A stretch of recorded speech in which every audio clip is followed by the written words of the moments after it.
Image news का प्रायोजक Dish Home FiberNet presents Mega 5 खुशी को अपग्रेड द बेस्ट सौर्य सिमेन्ट 10 गुना बढी एलोभेराको हेरचाह यो कलरमा छ हेरचाह रिद्धि सिद्धि सिमेन्ट गुणस्तरको नयाँ स्तर 4,000 यातायात व्यवसाय तथा 10,000 गाडीहरू जस्तै तपाईँ पनि ढुक्क हुनुहोस्।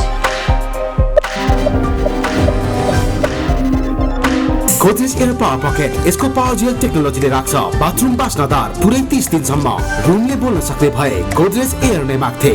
जगदम्बा सुपर साइन तथा ग्याल्भा प्लस जस्ता पाता जीवनभरको भरोसा र नयाँ जमानाको ग्लो एन्ड लभली।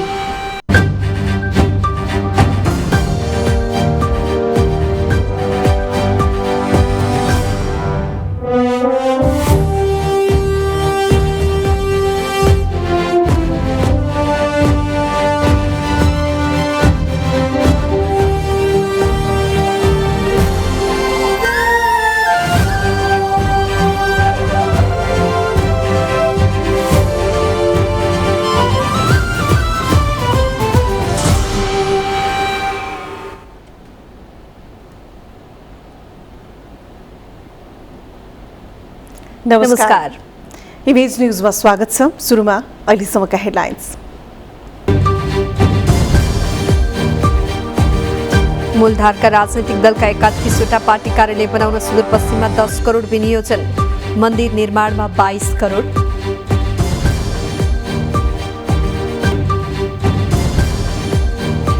वैदेशिक रोजगारीको दुष्प्रभाव, पारिवारिक बेमेलदेखि हत्यासम्म काठमाडौँको काभ्रेस्थलीमा एकै परिवारका 4 जना मृत अवस्थामा, पत्नी र सन्तानको हत्यापछि पतिले आत्महत्या गरेको प्रहरीको शंका। महँगी, भ्रष्टाचार तथा अनियमितता बढेको भन्दै एमालेका भातृ संगठनको सरकार विरुद्ध काठमाडौँमा प्रदर्शन, झरी परेपछि छाता ओढेर नाराबाजी। संघीय चुनावमा धेरै सिट हत्याउन सत्तारूढ गठबन्धनमा समाजवादी एकताको पासा, कमजोर उपस्थिति लिएर जनतामाझ नजान कांग्रेसमा दबाव।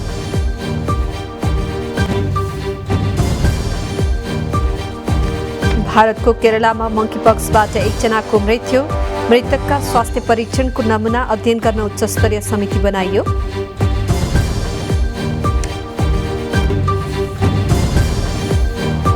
र सन् 2026 को फिफा विश्वकपका लागि एएफसीद्वारा छनौटको रोड म्याप तयार, नेपालले एसियन छनौटको पहिलो खेल खेल्नुपर्ने।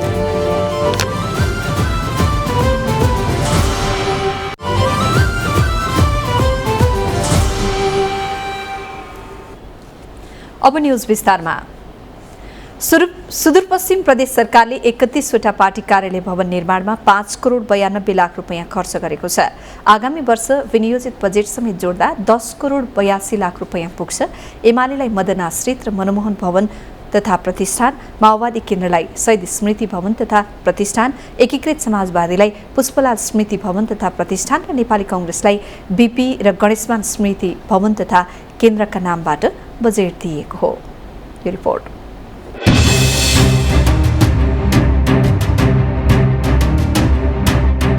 सुदूरपश्चिम प्रदेश सरकारले पार्टी कार्यालय भवनका लागि गएको 4 वर्षमा 34 पटक रकम विनियोजन गरेको छ। पार्टी कार्यालय निर्माणमा सबैभन्दा बढी एमालेलाई 2 करोड 95 लाख, एकीकृत समाजवादीलाई 1 करोड 35 लाख, माओवादी केन्द्रलाई 1 करोड 2 लाख र कांग्रेसलाई 60 लाख बाँडिएको छ।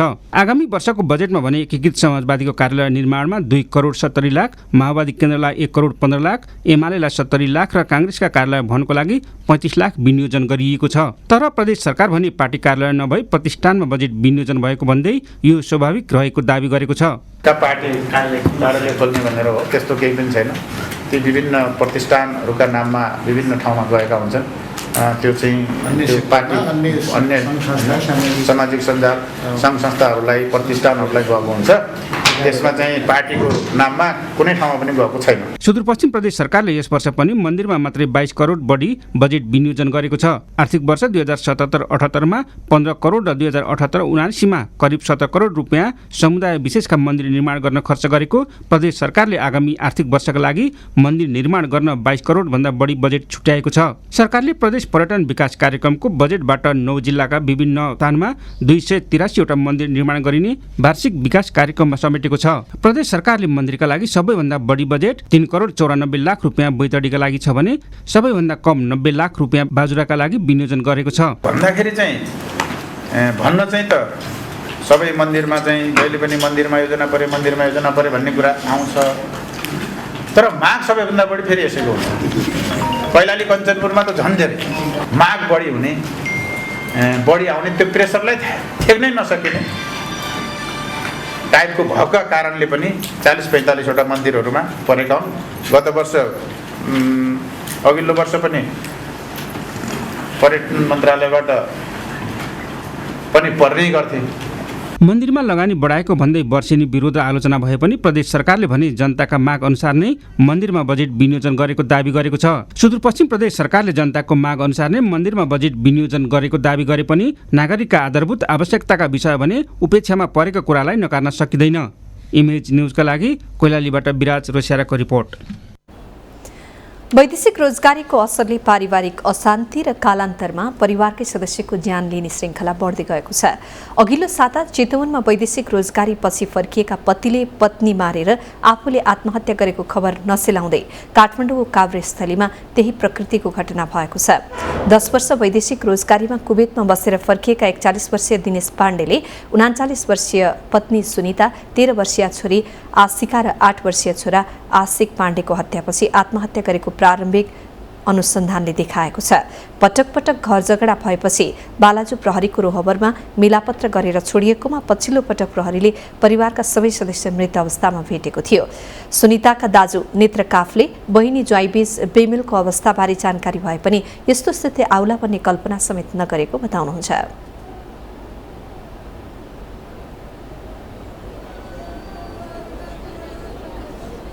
सँगै त अर्थ के उनीहरूको अझै त्यति उत्र राम्रो थिएन, भयो नि मारिहाल्छ नि, त्यति लागेको थिएन होइन। अब अनि त्यसको परिवार नै त्यति राम्रो खाले परिवार चाहिँ रहन्छ पहिले थिएन। हामीले चाहिँ अब छोडपत्र गरेर राख्नु त हाम्रो बहिनी बाँच्यो भने मैले फेर त होइन यसले साह्रै नै सतायो भने खुट्टा भाँच्यो बरु पालौँ यसलाई होइन, यसलाई बरु पालौँला बरु बहिनी सिन्दुरी बच्छ भनेर पनि खोजेको, तर सकिएन के गरेर होइन 5 वर्ष विदेशबाट आएको पनि नौटकी गर्दै हिँड्ने, कहिले कलेज जोइन गर्ने, कहिले चाहिँ पसर बाइक किनेर हिँड्ने, कमाएर 1 चामलमा 1 डेढ बन्द ल्याउने भने मेरो बहिनीले कसरी पारेको थियो नि मलाई थाहा छ कि के गर्थ्यो। हामी माइतीले कतै हेर्दा नसकेर घर पनि हामीले बनाइदिएको। भित्रबाट चुकुल लगाएर पहिला पत्नी, छोरा र छोरीको हत्या गरेर दिनेशले आत्महत्या गरेको प्रहरीले प्रारम्भिक अनुसन्धानमा खोलेको छ। आत्महत्या गर्नुअघि पाण्डेले लेखेर छोडेको सुसाइड नोटबारे प्रहरीले अनुसन्धान गरिरहेको छ। घटनास्थलमा मुचुल्का उठाउने काम सम्पन्न गरी मृतकको शव यति बेला त्रिभुवन विश्वविद्यालय शिक्षण अस्पताल महाराजगञ्जमा राखिएको छ। नेकपा एमालेका अध्यक्ष एवं पूर्व प्रधानमन्त्री केपी शर्मा ओलीले लिपुलेक, लिम्पियाधुरा र कालापानी नेपालको नक्सामा समाहित गरे बापत आफू प्रधानमन्त्रीबाट हट्नु परेको बताउनु भएको छ। अध्यक्ष ओलीले सो भूभाग नेपालको हो भन्ने कुरामा विवाद नभएकाले आफूले त्यसलाई नेपालको नक्सामा सामेल गरेकै कारण आफू प्रधानमन्त्री पदबाट हट्नु परेको बताउनु भएको हो। आज काठमाडौँमा आयोजित डाक्टर द्वारिकानाथ ढुङ्गेलद्वारा लिखित पुस्तक चक्रव्यूहमा नेपालको जलस्रोतको लोकार्पण कार्यक्रममा उहाँले नेपालको भूगोल समेटिएको नक्सा जारी गरेपछि उपद्रो हुन्छ भन्ने आफूलाई लागेको र त्यसै अनुसार प्रधानमन्त्री पद गुमाउनु परेको बताउनुभयो। ओलीले नाकाबन्दी सदाका लागि अन्त्य गरे बापत आफूले यस अघि पनि प्रधानमन्त्री पद गुमाउनु परेको दावी समेत गर्नुभएको छ। उहाँले प्रधानमन्त्री पद गुमाउनु पर्दा आफूलाई कति पनि पीर नलागेको, तर सत्तामुखी भएर अहिले भइरहेका गतिविधिले भने आफू चिन्तित भएको समेत दावी गर्नुभयो। उहाँले सत्तामुखी भएर राष्ट्रिय हितलाई तिलाञ्जली दिने काम नगर्न पनि सत्तारूढ दलहरूलाई पटक पटक सचेत गराउनु भएको छ।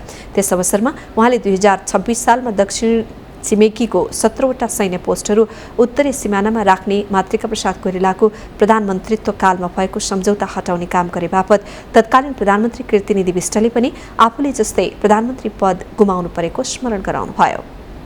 पूर्व प्रधानमन्त्री कीर्तिनिधि विष्टले 8 सालमा मातृका प्रसाद कोइरालाजी भारत गएर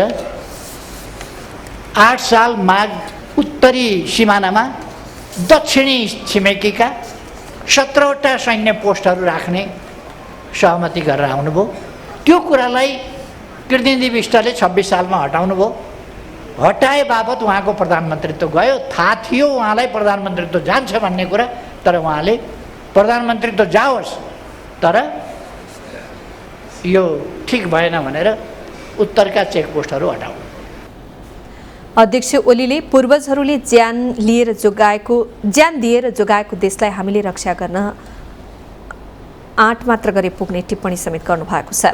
ओलीले एमसीसी सम्झौतालाई राष्ट्रिय बहसमा लैजानका लागि आफूले संसदमा पेश गर्ने निर्णय गर्दा पनि त्यसलाई अनर्थ लगाएको भन्दै गुनासो समेत गर्नुभयो। प्रमुख प्रतिपक्षी दल नेकपा एमालेका भातृ संगठनले महँगी, भ्रष्टाचार तथा अनियमितताको विरोध गर्दै प्रदर्शन गरेका छन्। काठमाडौँको बसन्तपुरमा सयौंको संख्यामा उपस्थित एमालेका कार्यकर्ताले सरकारको विरोध गर्दै प्रदर्शन गरेका हुन्। वर्षा भइरहँदा पनि छाता ओढेर प्रदर्शनकारीले सरकार विरुद्ध नाराबाजी गरेका थिए। सरकारले इन्धन तथा खाद्यान्नमा मूल्यवृद्धि, भ्रष्टाचार लगायत अनियमितता रोक्नुपर्ने प्रदर्शनकारीको माग छ। गठबन्धन सरकार गठन भएको 1 वर्षमा खाद्यवस्तुको मूल्यवृद्धि चर्को हुनुका साथै हरेक क्षेत्रमा महँगीका कारण नागरिकको जीवन कष्टकर बनिरहेको विषयलाई लिएर एमालेले प्रदर्शन गरेको हो। प्रदर्शन बसन्तपुरमा मिसिएर असन, फोटाहिटी, ब्याफल, नरदेवी, बाङ्गीमुडा हुँदै शान्ति बाटिकामा पुगेर समापन भएको थियो। प्रदर्शनमा पार्टीका काठमाडौँ उपत्यकाका 3 जिल्ला काठमाडौँ, ललितपुर, भक्तपुर उपत्यकाका विशेष प्रदेश सम्पर्क कमिटी, जनवर्गीय संगठन, सांसद, पार्टीका केन्द्रीय विभागको सहभागिता रहेको थियो।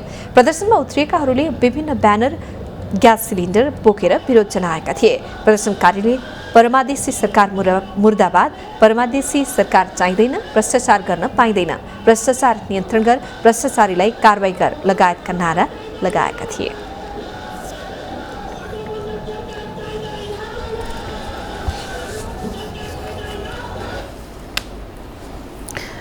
सत्तारूढ़ 5 दलीय गठबन्धन आगामी संघ र प्रदेश निर्वाचनमा कायम रहने बताइरहँदा गठबन्धनभित्र विरोधाभासपूर्ण गतिविधि भइरहेका छन्। एकातिर गठबन्धनका 5 दल निरन्तरताको पक्षमा अभिव्यक्ति दिइरहेका छन् भने अर्कोतिर गठबन्धनमा रहेका वाम दलहरू समाजवादी केन्द्र निर्माणको प्रयासमा छन्। 5 दलमा आगामी निर्वाचनमा गठबन्धन गर्नै पर्ने दबाव रहे पनि सिट बाँडफाँडको मोलतोलका लागि विरोधाभासपूर्ण गतिविधि भइरहेका हुन्। रिपोर्ट।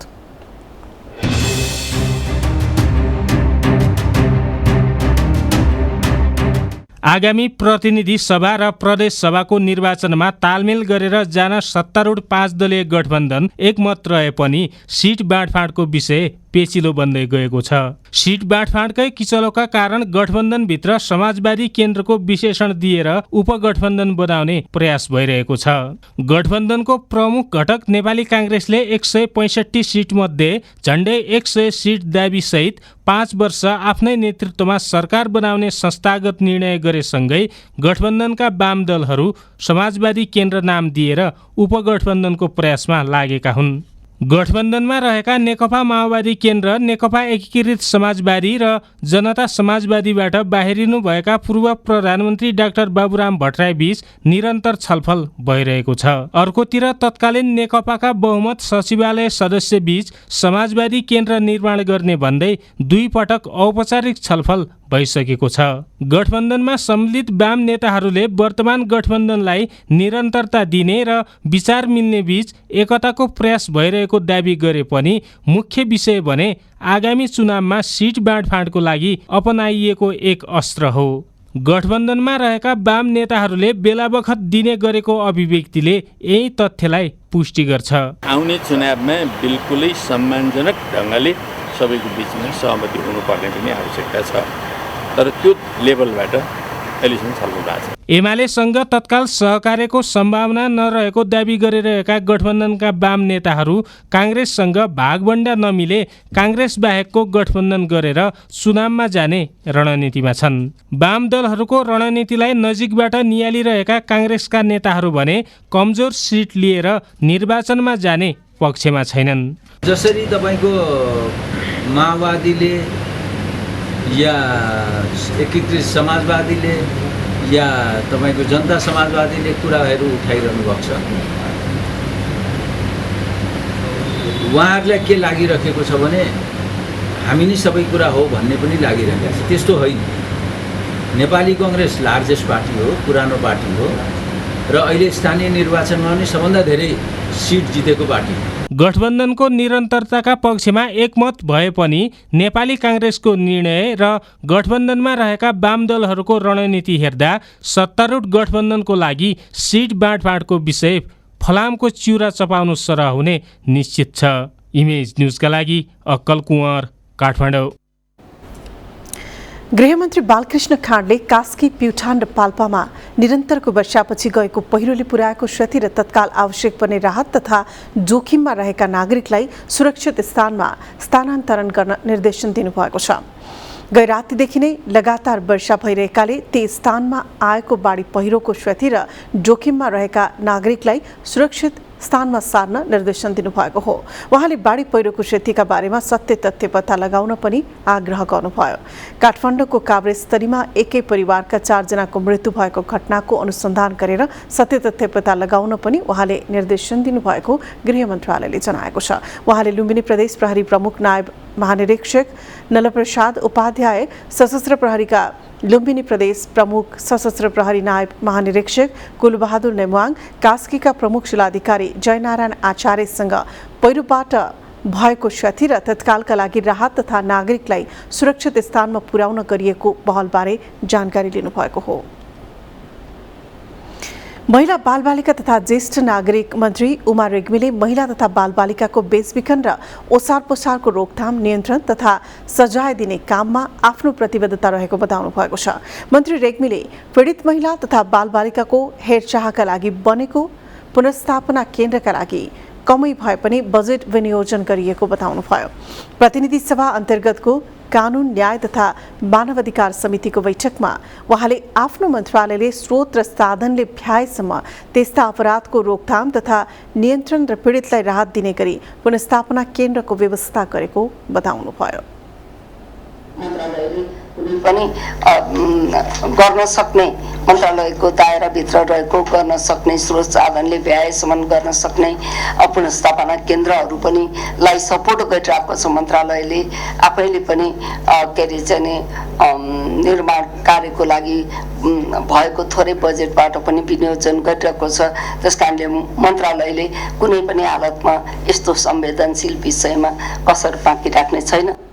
मन्त्री रेग्मीले मानव बेचबिखन तथा ओसार पसार विरुद्धको ऐनलाई यही संसदबाट पारित गराउने गरी तयारी गरिरहेको जानकारी पनि दिनुभयो। स्वास्थ्य तथा जनसङ्ख्या मन्त्रालयले कोरोना भाइरसको संक्रमण देखिएका बिरामीका लागि देशभरका 17 अस्पतालमा निःशुल्क उपचारको व्यवस्था गरेको छ। मन्त्रालयका सहप्रवक्ता डाक्टर समीर कुमार अधिकारीले कोरोना संक्रमितको उपचार बापत ती अस्पताललाई बिरामीको अवस्थाको आधारमा अनुदान दिने व्यवस्था गरिएको जानकारी दिनुभयो। 6वटा प्रदेशका 2-2वटा र बागमती प्रदेशका 5वटा गरी 17वटा अस्पतालमा निःशुल्क उपचारको व्यवस्था गरिएको उहाँले जानकारी दिनुभयो। प्रदेश 1 को कोशी अस्पताल, विराटनगर र बीपी कोइराला स्वास्थ्य विज्ञान प्रतिष्ठान धरान, मध्य प्रदेशको जनकपुर प्रादेशिक अस्पताल, जनकपुर र नारायणी अस्पताल, वीरगञ्जमा निःशुल्क उपचार व्यवस्था मिलाइएको छ। बागमती प्रदेशको शुक्रराज ट्रफिकल तथा सरुवा रोग अस्पताल टेकु, भरतपुर अस्पताल चितवन, वीर अस्पताल काठमाडौँ, शिक्षण अस्पताल काठमाडौँ र पाटन स्वास्थ्य विज्ञान प्रतिष्ठान ललितपुरमा निःशुल्क उपचारको व्यवस्था गरिएको छ। गण्डकी प्रदेशमा पोखरा स्वास्थ्य विज्ञान प्रतिष्ठान र धौलागिरी अस्पताल बागलुङमा निःशुल्क उपचारको व्यवस्था गरिएको हो। यस्तै लुम्बिनी प्रदेशको लुम्बिनी प्रादेशिक अस्पताल बुटोल र भेरी अस्पताल नेपालगञ्ज, कर्णाली प्रदेशमा कर्णाली स्वास्थ्य विज्ञान प्रतिष्ठान जुम्ला र सुर्खेत प्रादेशिक अस्पताल वीरेन्द्रनगरमा निःशुल्क उपचारको व्यवस्था गरिएको छ भने सुदूरपश्चिम अस्पतालमा डडेलधुरा अस्पताल डडेलधुरा र सेती प्रादेशिक अस्पताल कैलालीमा निःशुल्क उपचारको व्यवस्था गरिएको अधिकारीले जानकारी दिनुभयो। इमेज न्यूजमा एकैछिन ब्रेक, त्यसअघि बाँकी हेडलाइन्स।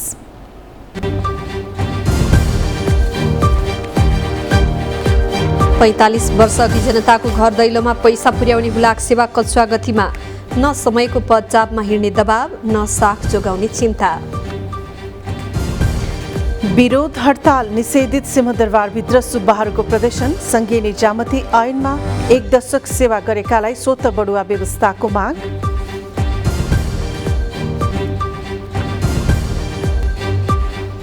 र अर्थमन्त्री जनार्दन शर्माको पुनरागमनले विधिको शासनमाथि जन्मियो प्रश्न।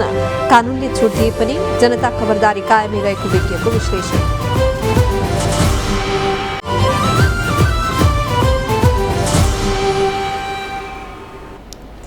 यो ब्रेकपछि पुनः स्वागत छ। कुनै समय सूचना तथा सञ्चारको सिङ्गो प्रतिनिधित्व गर्ने हुलाक यति बेला आफूलाई समयानुकूल परिवर्तन गर्ने तर्खरमा छ। हुलाकले दिने पोस्टबक्स नम्बर लिन मरिहत्ते गर्नुपर्ने, ग्राहकको भिडले पाइला राख्ने ठाउँ नहुने समय गुजारेको हुलाक अहिले कार्यक्षेत्र विस्तार गरेर कुरियर र वित्तीय कारोबारमा केन्द्रित हुँदै आएको छ। तर व्यवस्थापकीय चाँजोपाँजो नमिल्दा उसले दिने सेवाप्रति उपभोक्ताको भरोसा बटुल्न सकेको छैन। यो रिपोर्ट।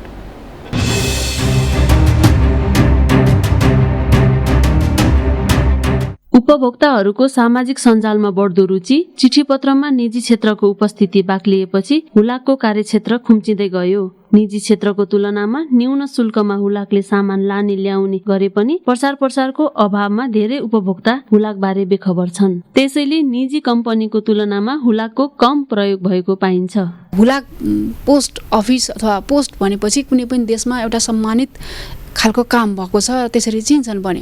र हाम्रोमा ढिलो असाध्यै ढिलो भएको, ढिलोको त योभन्दा ढिलो हुन मिल्दैन भन्छु म त। इ कमर्समा हामी कसरी जान सक्छौँ?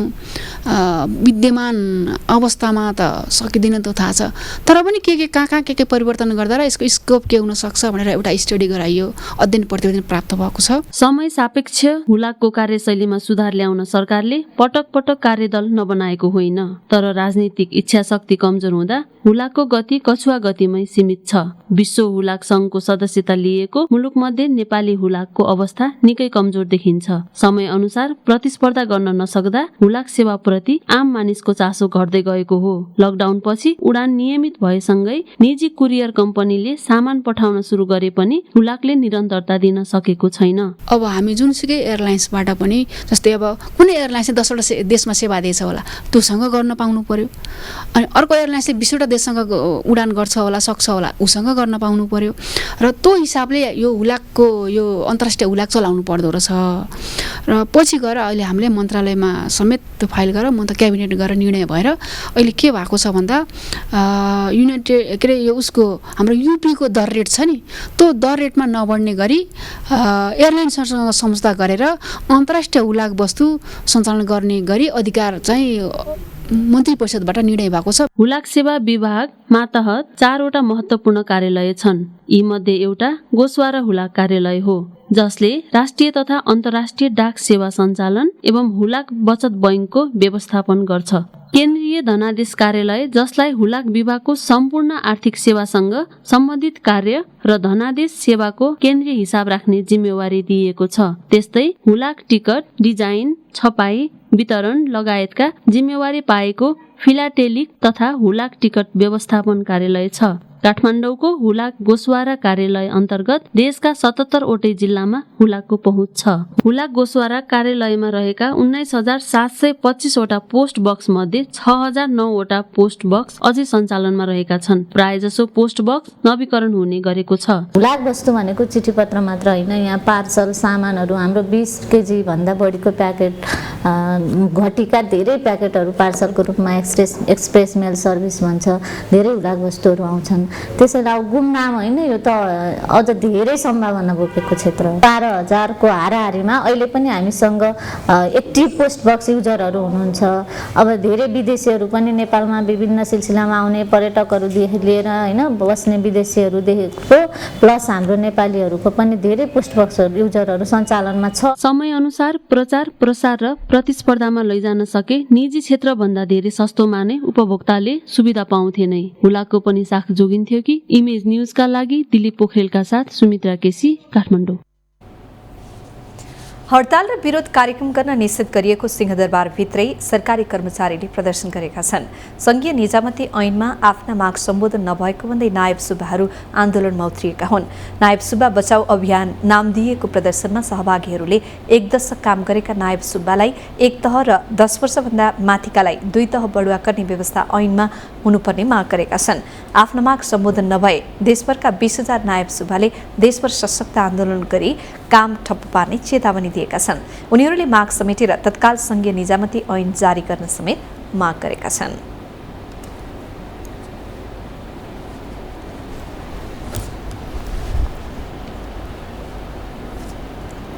राष्ट्रिय मानव अधिकार आयोगका अध्यक्ष तपबहादुर मगरले हरुवा चरुवा र कमलरीहरूको पुनर्स्थापनामा सरकारको ध्यान रहनुपर्ने बताउनु भएको छ। आज अनौपचारिक क्षेत्र सेवा केन्द्र इन्सेकको 30औं प्रकाश स्मृति दिवसको अवसरमा आयोजित कार्यक्रममा अध्यक्ष मगरले पश्चिममा हलियाहरूको मूर्ति भए पनि पूर्वतिर हरुवा चरुवाहरूको मुक्ति अझै हुन नसकेको उल्लेख गर्नुभयो। त्यसैगरी कमलरीहरूलाई मुक्त गरेर सरकारले 12 कक्षासम्म अध्यापन गराए पनि त्यसपछि कमलरीहरू आफै पुनर्स्थापना हुन नसकेको बताउनुभयो।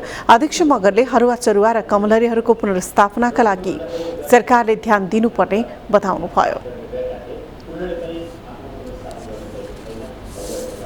यस्तै आयोगका पूर्व आयुक्त सुशील प्याकुरेलले संविधान र कानूनले दिएको अधिकार मानवाधिकार कार्यान्वयन हुन नसकेकोमा दुखेसो व्यक्त गर्नुभयो। उहाँले संवैधानिक निकायहरूले समेत कानूनको कार्यान्वयन गराउन नसकेको टिप्पणी गर्नुभयो। इमेज न्यूजमा अब बिजनेस न्यूज। बिजनेस न्यूजका प्रायोजक मेरो देश मेरो जगदम्बा सिमेन्ट। सर्वोत्तम सिमेन्ट, सर्वोत्तम मजबुती।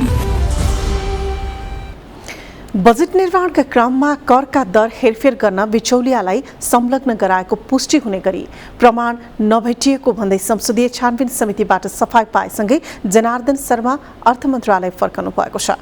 शर्माको पुनरागमन विधिको शासन नभएर लेनदेनको दाउपेचका रूपमा चर्चा हुने गरेको छ। अर्थमन्त्री शर्मालाई सफाई दिलाउन प्रधानमन्त्री देउवादेखि माओवादी केन्द्रका अध्यक्ष पुष्पकमल दाहालको प्रभाव र एमालेको समेत मौन समर्थन देखिएको छ।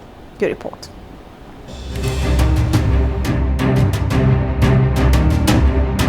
पुष्पकमल दाहालको उत्तराधिकारीको रूपमा जनार्दन शर्मालाई पार्टीभित्र हेर्ने गरिएको छ। पार्टीमा आफूलाई सहयोग गर्ने अहिले सबैभन्दा भरपर्दो व्यक्ति भनेकै शर्मा भएकाले उहाँलाई कुनै पनि हालतमा निर्दोष साबित गर्ने दबाव प्रचण्डमा थियो। अर्कोतर्फ दाहाल जत्तिकै निकटता शर्माले प्रधानमन्त्री देउबा र आर्जु राणासँग बनाएको देखिन्छ। करका दर परिवर्तनको अग्रभागमा शर्मा देखिए पनि यसबाट लाभ प्राप्त गर्ने व्यापारिक घरानाको निकटता प्रधानमन्त्री र दाहालसँग रहेको पुष्टि गर्ने आधार थुप्रै छन्। छानबिन समितिमा रहेको प्रमुख प्रतिपक्षी एमाले बुदागत असहमति जनाएर शर्माको उन्मुक्तिमा आफ्नो फरक मत जनाएको छ। संसदमा छानबिनको चर्को आवाज उठाउने एमाले समितिमा उत्तिको आक्रामक बनेन।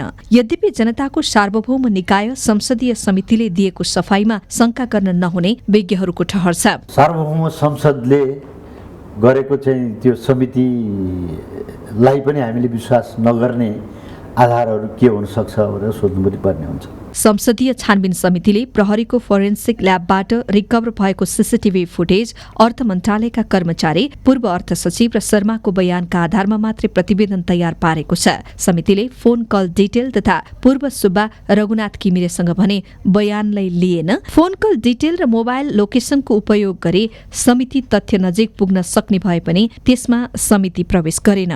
प्रमुख प्रतिपक्षी दलले आफ्नो फरक मतमा उक्त विषय उल्लेख गरे पनि यो विषयमा सशक्त रूपमा प्रस्तुत भएन। आफ्नो नाक जोगाउन उसले फरक मत राखेर औपचारिकता मात्र पूरा गरेको छ। कानूनको अक्षरले उन्मुक्ति दिए पनि लोकमतले छुट नदिएको अर्का अर्थविदको तर्क छ। कानुनी रूपमा चाहिँ उहाँलाई दोषी भन्ने ठाउँ चाहिँ फेरि पनि छैन। त्यसले गर्दाखेरि अब यसले चाहिँ के गर्छ भन्दा भोलिका दिनहरूमा यस्ता खालका घटना घट्छन्, संसदीय छानबिन समिति बन्छ, सरकारको बहुमत पक्षको बन्छ, अनि बहुमत पक्षले आफूले चाहे अनुसारको लिएर आउँछ। अनि साँच्चीकै अब यसलाई अपराध गरेको त म भन्दिनँ, साँच्चीकै अपराध गरेको पनि यसरी उन्मुक्ति पाउँदै जाने हुँदाखेरि यो सम्पूर्ण अहिलेको जुन व्यवस्था छ, हामी लोकतन्त्र भनिरहेछौँ, गणतन्त्र भनिरहेछौँ, यो व्यवस्थाप्रति नै बिस्तारै वितृष्णा चाहिँ आउँदै जान्छ। शर्माको आगमनले विधिको शासनप्रति गठबन्धन सरकारको निष्ठामाथि प्रश्न उठाएको छ नै, त्यसमाथि बिचकिएको अर्थ प्रशासन वरिष्ठ अधिकारीलाई लयमा ल्याउन उहाँको भूमिका कस्तो रहन्छ त्यो पनि ज्वलन्त विषय बनेको छ। इमेज न्यूजका लागि सहकर्मी लक्ष्मण माल डङ्गोलका साथमा नवीना निरौला, काठमाडौँ। संसदीय समितिले नेपालले उद्योगमा विदेशी मजदुर राखिएको विषयमा श्रम विभागलाई अनुगमन गरी लागत सङ्कलन गर्न निर्देशन दिएको छ। आज उद्योग तथा वाणिज्य र श्रम तथा उपभोक्ता हित समितिले वैदेशिक रोजगार र श्रम सम्बन्धी समस्याका विषयमा श्रम मन्त्रीसँगको छलफलपछि यस्तो निर्देशन दिएको हो। समिति सभापति विमल प्रसाद श्रीवास्तवले नेपाली उद्योगमा विदेशी कामदारको लगत सङ्कलन गरी विदेशी कामदारको ठाउँमा स्वदेशी कामदार राख्न निर्देशन दिनुभयो।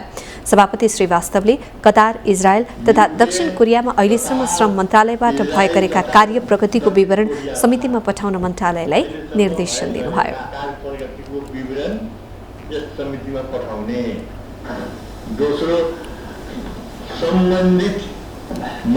सभापति श्रीवास्तवले नेपाली उद्योगमा स्वदेशी कामदार राख्ने विषयमा आपसी सहयोगका लागि समिति सदस्यलाई पनि सहभागी गराउन निर्देशन दिनुभएको छ।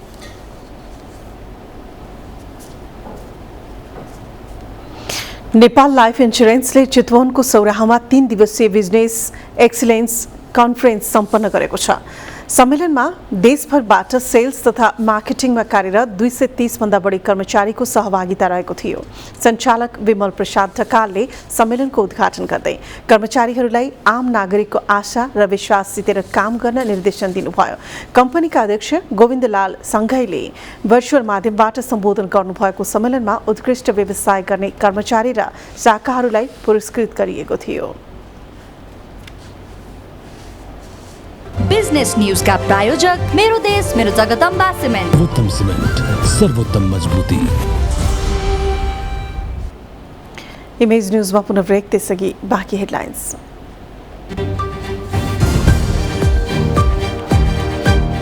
रुस युक्रेन युद्ध सुरु भएको 159 दिनपछि 26,000 टन खाद्यान्न बोकेको पहिलो जहाज युक्रेनी बन्दरगाहबाट छुट्यो। सम्झौताले विश्वव्यापी खाद्य सङ्कट कम गर्ने अपेक्षा। र इङ्ग्ल्यान्डलाई पहिलोपटक युरो कप महिला फुटबलको उपाधि, फाइनलमा जर्मनी अतिरिक्त समयमा पराजित। अब स्पोर्ट्स न्यूज।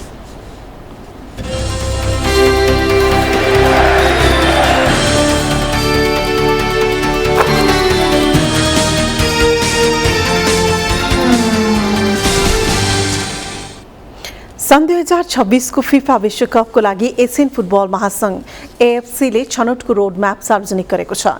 एएफसीको कार्यकारी समितिले आफ्ना सदस्य राष्ट्रसँग छलफल गरेर 4 चरण समावेश भएको एसियन क्षेत्रको क्वालिफिकेसनल फर्म्याट स्वीकृति गरेको हो। सन् 2026 को विश्वकपमा सहभागी हुने 48 टिममध्ये एसियाका 8 टिम सिधै छनौट हुने छन् भने एक टिमले अन्तर्महादेशीय प्लेअफ खेल्न पाउनेछ। एएफसीले सार्वजनिक गरेको विधिअनुसार 2026 को विश्वकपको लागि एसियाका 4 चरणको छनौट हुनेछ, जसमा नेपालले पहिलो चरणदेखि नै खेल्नुपर्नेछ।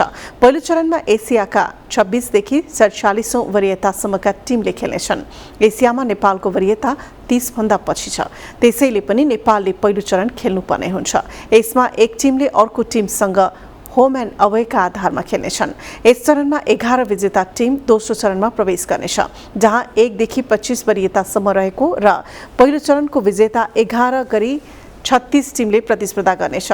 36 टिमलाई 9 समूहमा विभाजन गरिनेछ र हरेक समूहमा 4-4 टिम हुनेछन्। हरेक समूहको खेल होम एन्ड अवेका आधारमा खेलाइने भएको छ, जसबाट समूह विजेता र समूह उपविजेता गरी कुल 18 टिम सन् 2027 मा हुने एसिया कपमा सिधै छनौट हुनेछन् भने विश्वकप छनौटको तेस्रो चरणमा प्रवेश गर्नेछन्।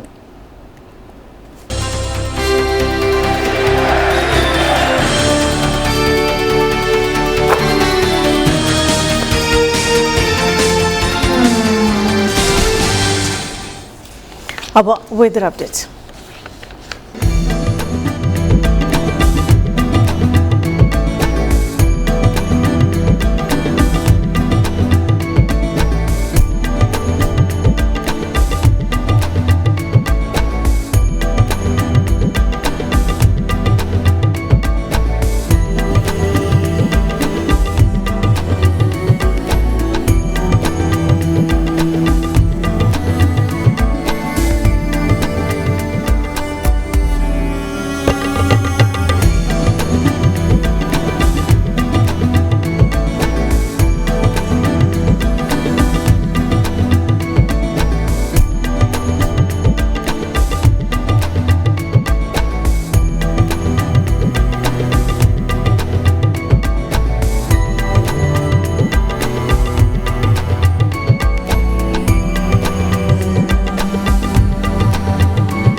अन्त्यमा हेडलाइन्स एकपटक फेरि।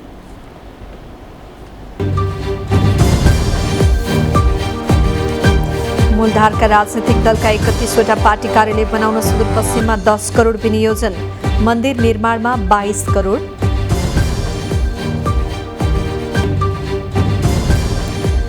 वैदेशिक रोजगारीको दुष्प्रभाव, पारिवारिक बेमेलदेखि हत्यासम्म। काठमाडौँको काभ्रेस्थलीमा एकै परिवारका 4 जना मृत अवस्थामा, पत्नी र सन्तानको हत्यापछि पतिले आत्महत्या गरेको प्रहरीको शंका। महँगी, भ्रष्टाचार तथा अनियमितता बढेको भन्दै एमालेका भातृ संगठनको सरकार विरुद्ध काठमाडौँमा प्रदर्शन, झरी परेपछि छाता उडेर नाराबाजी।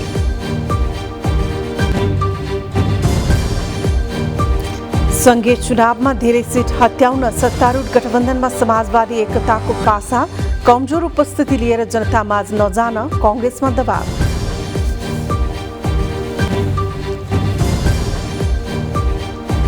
भारतको केरलामा मंकीपक्सबाट एकजनाको मृत्यु, मृतकको स्वास्थ्य परीक्षणको नमुना अध्ययन गर्न उच्च स्तरीय समिति बनाइयो।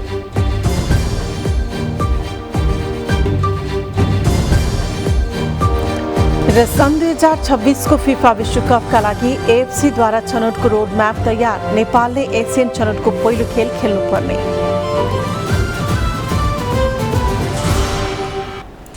हवस् त इमेज न्युज अहिलेलाई यति नै। थप न्युजका लागि तपाईँले हाम्रो वेबसाइट imagekhabar.com हेर्न सक्नुहुनेछ। इमेज च्यानल हेर्दै गर्नुहोला। नमस्ते।